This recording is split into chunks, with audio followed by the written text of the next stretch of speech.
Bienvenido a Hora de Estudio Bíblico con nuestro maestro el Dr. Lehman Strauss. Este estudio es el resultado del tiempo personal con el Señor, el ministerio pastoral y la experiencia en conferencias bíblicas del Dr. Lehman Strauss. Él nos instruye y alienta con la enseñanza de la palabra de Dios. Ahora, el Dr. Strauss.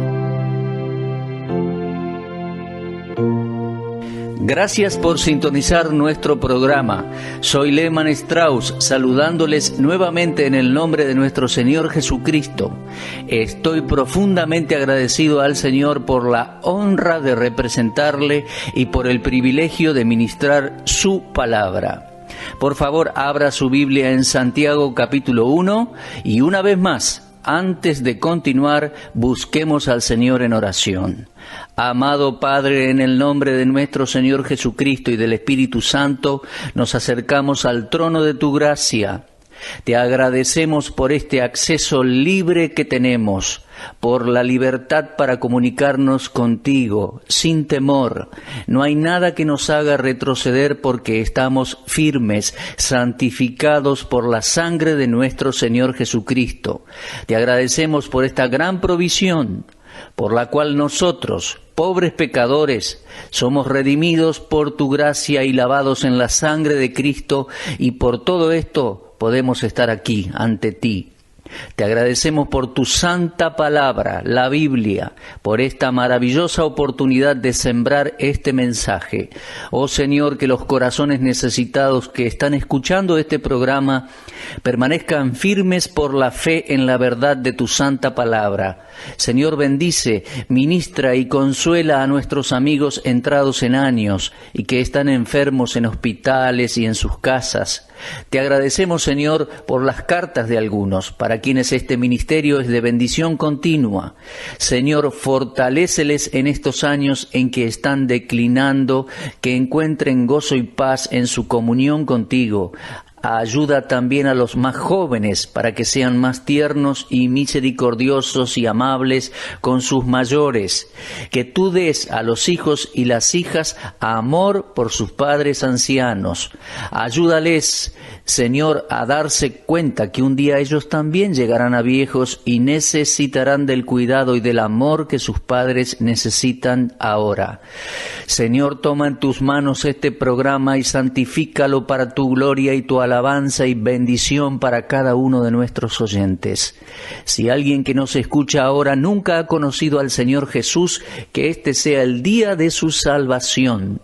Y te daremos todo el honor y la gloria y la alabanza, porque te lo pedimos en el nombre de Jesús. Amén. Por favor, abra su Biblia en Santiago capítulo 1. Estamos ocupados con los versículos 15, 16 y 17 y leemos de esta manera. Entonces la concupiscencia, después que ha concebido, da a luz el pecado, y el pecado, siendo consumado, da a luz la muerte. Amados hermanos míos, no erréis. Toda buena dádiva y todo don perfecto desciende de lo alto, del Padre de las luces, en el cual no hay mudanza ni sombra de variación. Ahora llegamos a este punto donde el pecado, una vez consumado, da a luz la muerte. De esto surge una pregunta interesante. ¿Cómo se aplica al creyente la muerte por pecar? Esto es la muerte particular que se menciona aquí en Santiago 1. La Biblia, tanto en el Antiguo como en el Nuevo Testamento, contiene ilustraciones que nos muestran cómo el pecado origina la muerte de un hijo de Dios. Estamos seguros que no hay condenación para aquellos que están en Cristo Jesús. Lo leemos en Romanos 8:1. Es decir, ninguna persona que ha nacido de nuevo puede sufrir separación eterna de Dios en el infierno. Esa es la segunda muerte a la cual se refiere Apocalipsis 21:8. No habrá gente salvada en el infierno, en absoluto. Todo aquel que haya sido redimido por la gracia de Dios y lavado por la sangre del Señor Jesucristo, estará en el cielo por la eternidad. Sin embargo, es claro en varios pasajes de la Biblia que algunos cristianos mueren físicamente debido a su continuo y voluntario pecado. Sus muertes no son accidentales, sino divinamente determinadas. Dios ha enviado a la muerte en el pasado a hombres que persistían en el pecado. Ejemplo de esto tenemos Nadab y Abiú, cuando ofrecieron fuego extraño a Dios de acuerdo al pasaje bíblico de Levítico 10, 1 al 2. Otro ejemplo es el de Ananías y Zafira, cuando mintieron a Dios respecto a sus ofrendas, en Hechos capítulo 5, versículo 10. También con cristianos que persisten en participar de la cena del Señor indignamente, en 1 Corintios 11:30 se dice que hay muerte. El apóstol Juan advierte al creyente también, en 1 de Juan 5:16 se habla de pecado de muerte. Sí, el pecado al cual se refiere aquí es la muerte física de un creyente. A través de toda la epístola, Santiago dice repetidamente, mis hermanos, mis hermanos, mis hermanos. El término hermanos aquí no se refiere a la nación judía. No lo está usando simplemente para referirse a los hermanos judíos. Es un término usado para los creyentes. Es una de las designaciones del Nuevo Testamento para una persona salva. Todos los que son cristianos son considerados hermanos. La diferencia entre los sexos no se considera aquí. Es un término genérico que se usa para referirse a la humanidad redimida. Somos hermanos, los que de nosotros hemos nacido otra vez. Santiago está simplemente diciendo lo que Juan dice en 1 de Juan 5:16. Hay pecado de muerte. Y esa muerte es la muerte física, la muerte de un cristiano. Lo leemos en 1 de Juan 5:15, cuando dice, si alguno viere a su hermano cometer pecado. La palabra hermano aquí es usada de la misma manera que en Santiago, se refiere a creyentes. O que ninguno de nosotros se convierta en juez de estos asuntos. Con esto quiero decir que nosotros los cristianos no debemos señalar con el dedo y decir que la muerte prematura de algún cristiano es el juicio de Dios por pecar. Dios lleva a muerte prematura a aquellos hijos que continúan en pecado, pero eso le corresponde a Dios. Esto es lo que Pablo quiere decir en 1 Corintios 11:30. Dice, por lo cual hay muchos enfermos y debilitados entre vosotros, y otros duermen o han muerto. Eso es lo que quiere decir. Pero dejemos que Dios sea el juez en asuntos como estos, porque solo Él tiene el conocimiento completo. Solo Dios tiene el derecho de determinar cuándo nuestra vida sobre la tierra se terminará. Que la ley de la muerte por pecado nos sirva como una solemne advertencia para cada uno de nosotros, los cristianos. Nunca deberíamos menospreciar ninguna de las leyes de Dios, y mucho menos con la ley que dice, la paga del pecado es muerte, Romanos 6:23. Ahora, todos nosotros conocemos que ciertos pecados implican placer. El escritor a los Hebreos nos dice que Moisés conocía esto. Pero Moisés sabía también que el disfrute y la gratificación del pecado duran muy poco. En Hebreos 11:25 leemos acerca de los deleites temporales del pecado. Esto es muy claro, duran poco. Para aquellos que viven por más tiempo y disfrutan los placeres del pecado lo más posible, la muerte llega igual al final. Y eventualmente cortará todas las ostentaciones del placer lujurioso. Si estas palabras llegan a oídos de alguien que está viviendo en pecado sin confesar y sin abandonar, oh mi amigo, que este mensaje sea una advertencia solemne para usted. Las consecuencias finales lo alcanzarán. Un día Dios lo derribará, y cuando lo haga no estará presente el brazo paciente del misericordioso Dios para sostenerlo. Confiese su pecado y abandónelo de inmediato. No importa lo que es. Puede ser el pecado de mentir, de engañar, de falsificar documentos, fornicar. Mi amigo, Dios guarda los libros y tiene todos los registros. Reflexione que los placeres del pecado duran poco. Compárelos con una eternidad de tristeza, remordimiento y amargas agonías del castigo de Dios por el pecado. Entonces comenzará a hacer algunas decisiones sabias, mi amigo. Y la primera decisión es la de recibir al Señor Jesucristo y permanecer en Cristo y con el pueblo de Dios, recibir a Cristo como Salvador. Antes de pecar, mi amigo, piense en la paga del pecado. Es algo muy costoso continuar en pecado sin confesar. Y cuando digo esto, no me estoy dirigiendo solo a los inconversos.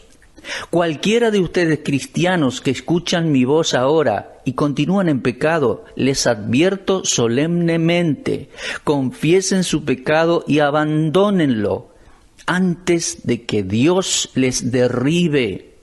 Ahora bien, la fe puede descansar con seguridad de que una recompensa justa, proporcional con cada pecado, será saldada por Dios.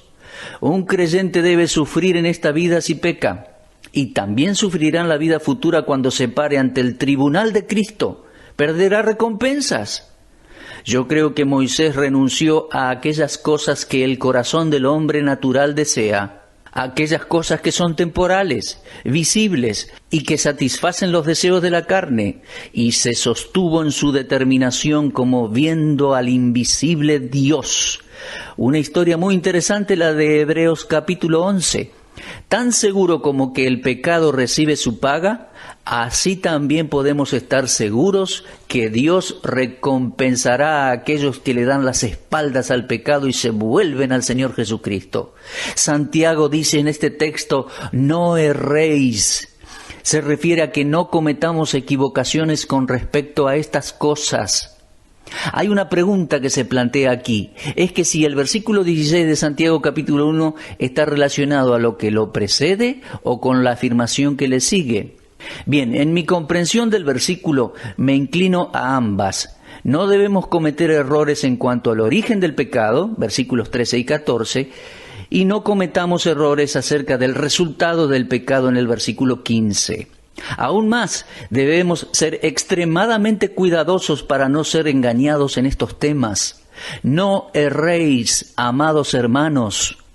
No cometan errores acerca de esto, amados hermanos. No sean engañados.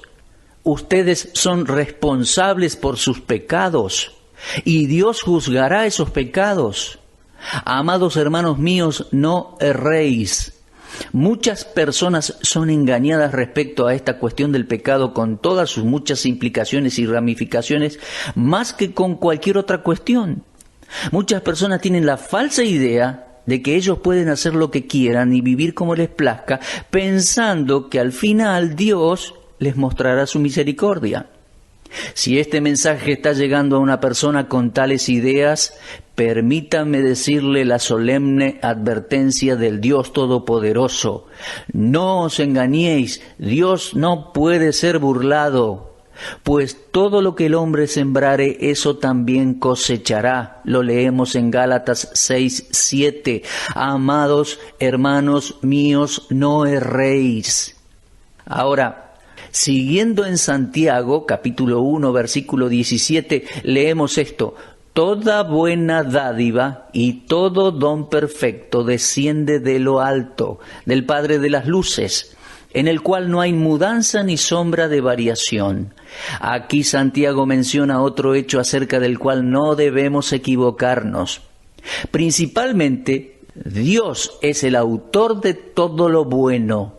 La tentación a hacer lo malo proviene de los hombres y de Satanás, nunca de Dios. Dios no es la fuente de nuestros pecados, no es la fuente de nuestros sufrimientos, pero Él está detrás de cada gracia y de cada bendición. Es el dador de cada buena dádiva y de cada don perfecto. Amados, Dios es el gran dador. La palabra don contiene un pensamiento interesante. En el griego, las palabras dádiva y don no significan lo mismo. La palabra dádiva es dotes y se traduce como el acto de dar, mientras que la palabra don es diferente y se traduce como el sustantivo, don o regalo. Y el pensamiento es muy hermoso y de mucha riqueza para mí. Ambos, El acto de dar y el don recibido son perfectos. El acto de dar incluye tanto la motivación como la medida.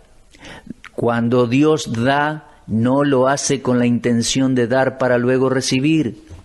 Dicho sea de paso, no estoy seguro que la motivación de nuestras ofrendas, cuando damos algo, especialmente en ciertas estaciones del año, sea siempre la correcta.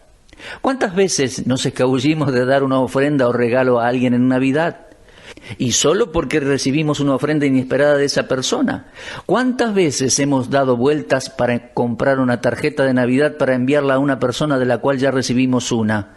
Miremos nuestras motivaciones. Ahora bien, cuando Dios nos da, lo hace con liberalidad, abundantemente, como dice Santiago 1:5. Y nunca lo hace con la idea de recibir algo en retribución. Él da sin tener en cuenta si los hombres le aman o no, por ejemplo. Juan 3:16 lo dice, porque de tal manera amó Dios al mundo que ha dado a su Hijo unigénito.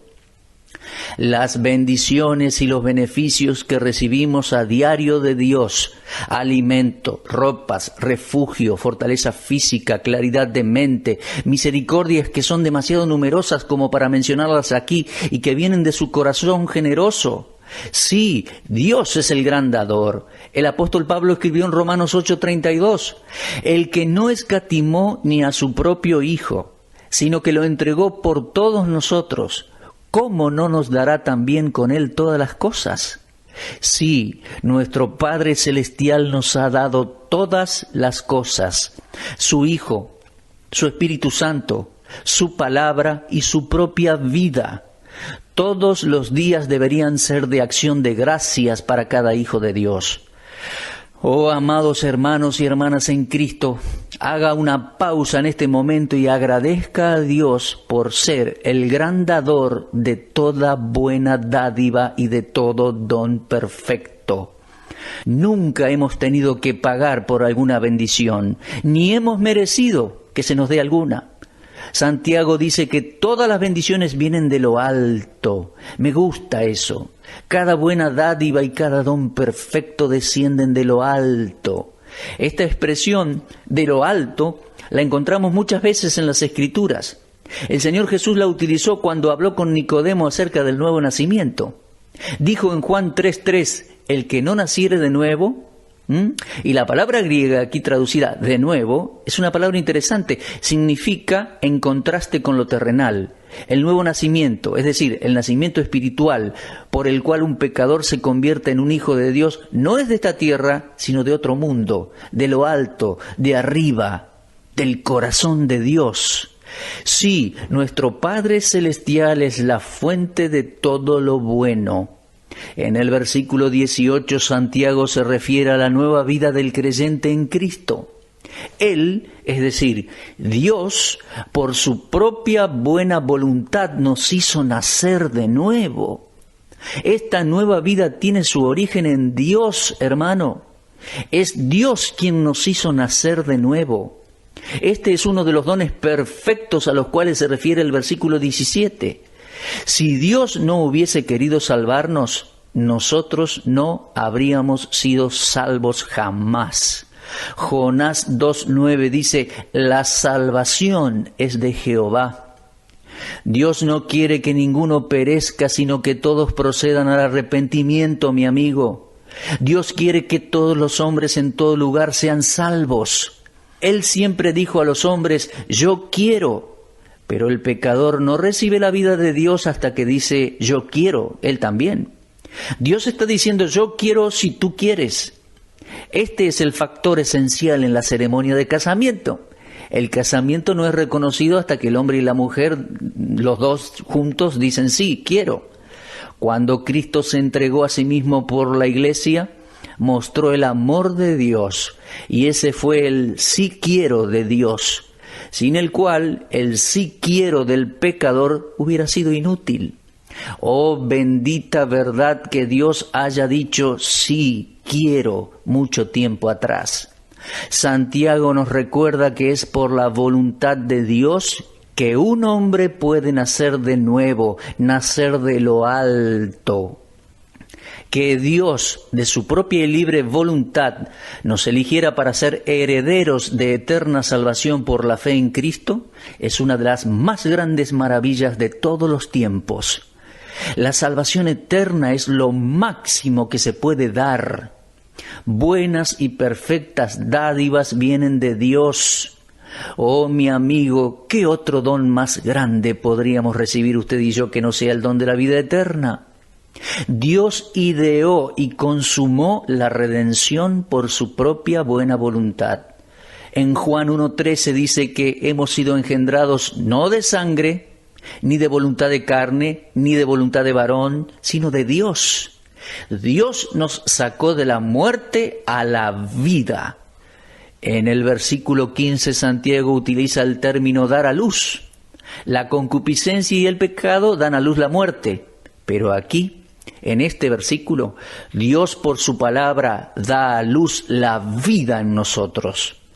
Además, Santiago es cuidadoso al mencionar el instrumento de la regeneración, el cual es la palabra de verdad, la palabra escrita de Dios.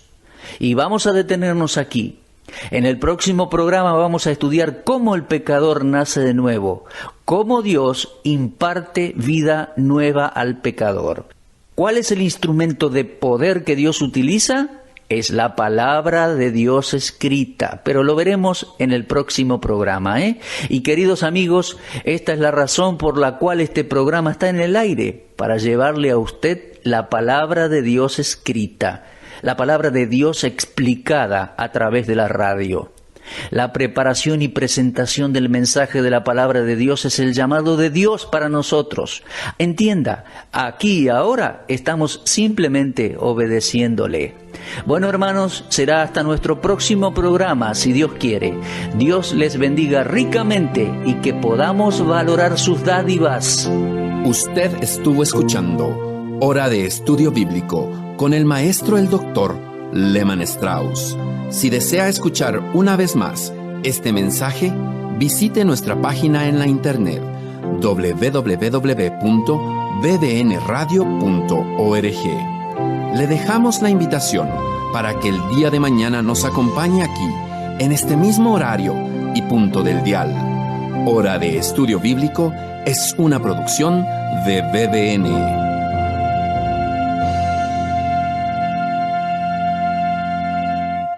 BBN, Red de Radiodifusión Bíblica, es el nombre de nuestro grupo en Facebook. Anímese y forme parte de nuestros seguidores en esta red social. Para esto ingrese a nuestro sitio oficial en internet www.bbnradio.org. Allí aparece la herramienta BBN en Facebook para convertirse en un seguidor de este ministerio. Gracias.